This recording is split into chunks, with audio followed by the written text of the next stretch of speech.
Arestado ang isang lalaki matapos mahulihan ng baril sa isang KTV bar sa Quezon City. Paliwanag ng suspect, pang-depensa lang niya ang baril. May unang balita si James Agustin.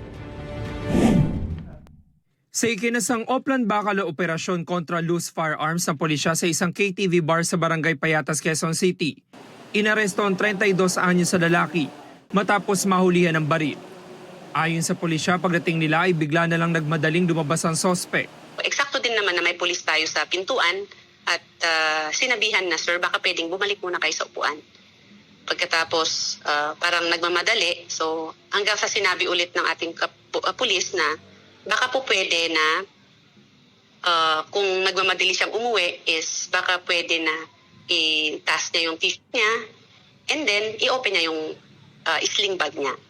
So ayun po yung nangyari, kaya nakita po nila yung baril sa bag. Wala raw na ipakitang kaukulang dokumento ang suspect. Nakuha mula sa kanyang isang 9mm pistol na kargado ng mga bala.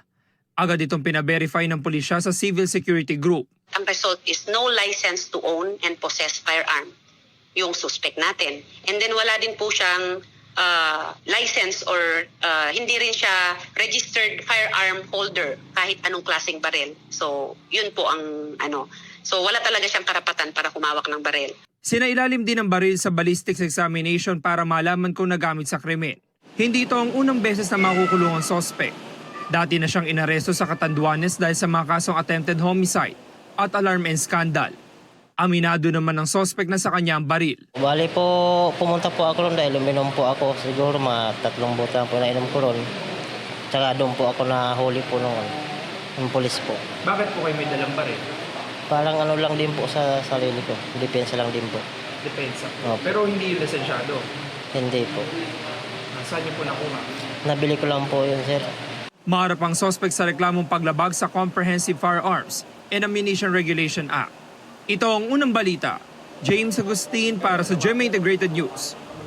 Mga kapuso, para una ka sa mga balita, mag-subscribe sa GMA Integrated News sa YouTube. Sa mga kapuso abroad, subaybayan niyo po kami sa GMA Pinoy TV at sa www.gmanews.tv.